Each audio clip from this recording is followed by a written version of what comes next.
Shane Dawson is talking about his past, something that he absolutely hates doing, but he was sitting down for his friend's podcast, who you guys may remember from old videos that he used to do. He would sit down with Katie, but he is talking about his internet journey, regrets, and Trisha Paytas is even reacting to some of what Shane has said. So Shane sat down with Katie Morton recently for her podcast and was talking about his career, therapy, where he is now, and some past drama and controversy. Amid talking about some life regrets, he did touch on the topic of people who used to be in his life, and one user on TikTok clipped this moment and was under the impression he was talking about Trisha and possibly his old friend group that included Garrett and Andrew. Though Shane didn't name names, this was the assumption made online. Very recently in our life, and once again, I feel like I always have to put a disclaimer. It's not YouTubers, it's not that. It's no drama, It was like a personal life thing, and I had this person who, because I've been trying to just do what you said, like right away, right when the thing happens, I'm like, hey, so I don't know if you meant to do this, but this kind of hurt my feelings, whatever. And when it does go bad, you're like, oh, thank God I did it, because I could have been close with this person for years and just kept avoiding it. Because like with this person, I was like, hey, you kind of did this thing and it hurt our feelings, whatever. And then they went off on me. Oh, and that tells you everything. You're like, and I was like, oh, okay, this is not the greatest energy. You have some stuff to work on. I think we shouldn't do this anymore together. Like, so, and when that happens, it's like, or if you get a text from somebody and you get a pit in your stomach. Oh, that's an indicator. Your body's telling you, like, this isn't good. You should probably get out of this. Like, you should probably, so it's like, okay, or if you like, we had this one person who, I was like trying to be so nice about it. And I was like, I want to be really nice about it and just tell them, hey, this isn't working out. And so, I sent it and I was like, worst case scenario, they say, blah, blah, blah, fuck right? you, blah, blah, blah. And then we get the text and it's the worst case scenario. And I was like, all right, good to know. But also the fact that I knew exactly what the worst case scenario means that you already kind of knew. Yeah. Now, when Oscar brought this up with Trisha on the podcast, she says that even though Shane claimed who he was talking about wasn't a YouTuber or influencer, she felt that he was in fact talking about her. My interpretation was, it didn't seem like it applied to you because... Well, it definitely applied to me, but I also... it definitely was about me. You think? Oh, okay. The one clip I saw Okay. was very that. And I love that the preface of very much like, not an influencer. It's like, Shane, you have no friends that aren't influencers. Like, every friend you have, you turn into an influencer. Whether that was, remember Cat Sketch, like Shauna, like anyone who was just a friend, you turn into an influencer. Like, he even talks about Jenny Craig days, his friends making videos. So, like, him prefacing me, like, it's not influencer. Okay, it's not influencer. Do you think, like, there was clips of him talking, like, that could have been about Andrew or Garrett or anyone? He's, like, friends using him. Because I feel like friends that use him, he used to pay like people's phone bills. I remember he'd pay like people's like a lot of these influencer friends, like he would like pay their phone bills for like years after he even stopped talking to him. And he's like, I feel bad. And like, whatever, the clip I saw about me, I actually didn't think it was like even crazy. I wasn't like fuming. I was like, oh my God, whatever. But yeah, it was definitely was like, I told this friend and it was like, I had to tell this person. And like he was like, I had to tell this person, because it could only get worse, like a couple years. And I was like, okay, what's the worst case scenario? And I was like, oh, the worst case scenario happened. I had to tell them like, hey, also the way he talks as when he's the one texting, he'd be like, hey, what you said wasn't, it wasn't really cool. It made me feel a little uncomfortable. Like the way he says things is like, makes him seem like this cute little like poor thing. But when he texts or whatever, it's like, no, it's always like little nasty intentions behind it. But then he said it affected us, meaning him and Rylan, like, the backlash of like this person, but he's glad he didn't find out because that's the energy he didn't want. And this person needed help. So again, could it apply to a lot of people? Yes. Is it about me? Yes. You know what I mean? Trisha was just calling Shane out for not taking accountability when talking about these former friendships of his. My biggest issue with anyone talking about a situation like that, especially if he said the person needed help or whatever at the time, like needed serious help, is like, you can't take, like, if someone takes zero accountability, right? Whenever friendships or relationships end, business relationships, whatever, like you have to admit that you had some wrongdoing in it. You know what I mean? But like to not have a little accountability, to be like, you know what?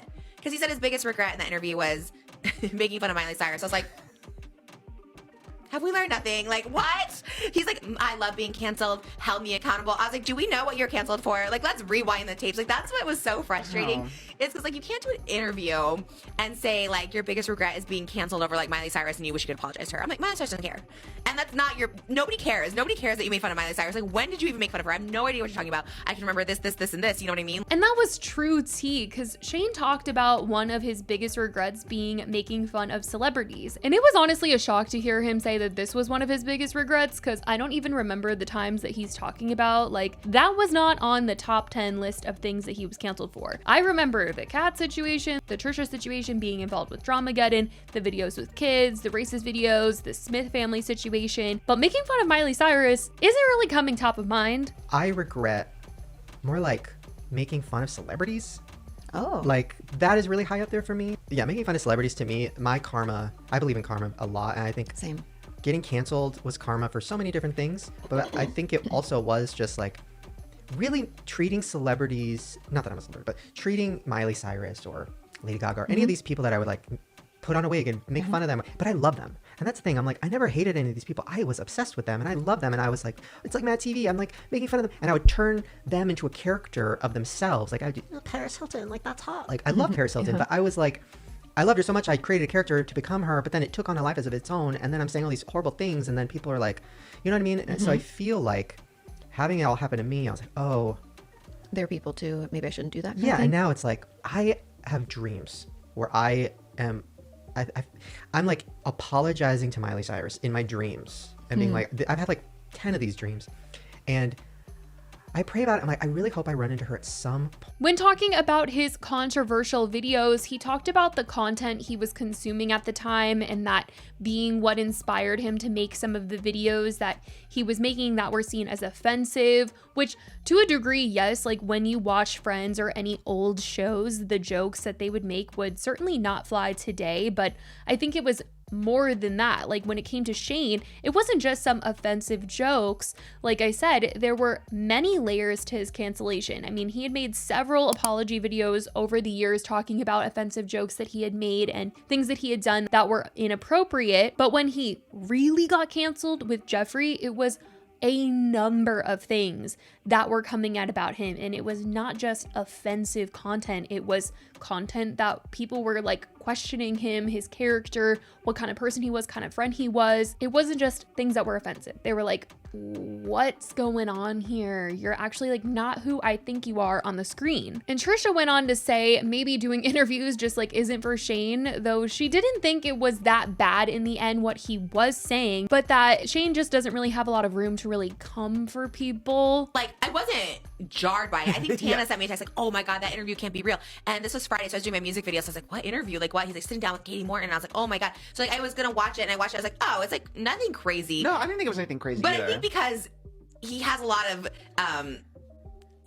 blame in it, even though he was trying to make it seem like he didn't, you know what I mean? So I think you can only be so much. You can't go too hard on someone and be like, this person was so crazy, because then you have all the evidence to be like, well, you also told Gabby Hanna she had herpes. You also paid a drama channel to talk about her. You also spilled your tea. You also told Peter Monch she's a sociopath. If you call everyone in your life a sociopath, like, there might be also something like, you know, an issue with you at the core, you know? I see what you mean, yeah. Because I remember Peter Monch, like, yeah, he said, oh, she's a pathological liar. She's a sociopath. Like, when we were friends. So it's like, you can't point too many fingers. She does say that she still has a soft spot for Shane. She doesn't think he's a bad person, just a traumatized person, but it's disappointing that Shane can't really see the downfalls in some friendships or take accountability for things that he might have been responsible for. Now, I mean, I think the craziest part of this whole entire podcast that Shane did for me was when he was talking about the Jake Paul series, where he painted Jake out to be a sociopath. I mean, the fact that he said that he reached out to Jake and literally told him that's what he was going to do with the series, I don't know why I felt like Shane was going to spend time with Jake, and, you know, he got back home and he was editing this video and he was like, oh my gosh, I think this guy's a sociopath.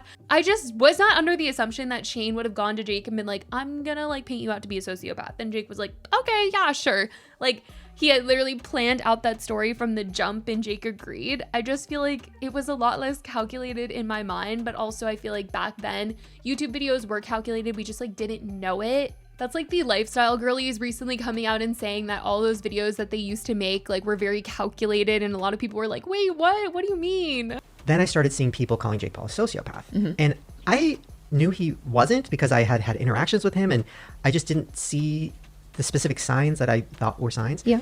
And so when I reached out to him to do a series, I think we had reached out to each other, and I was like, I had this idea. It's like about you being a sociopath and me kind of trying to figure it out. I was like, are you okay? And he was like, sure, whatever. He's like, I don't even know what that means. And I was like, okay, I can tell you.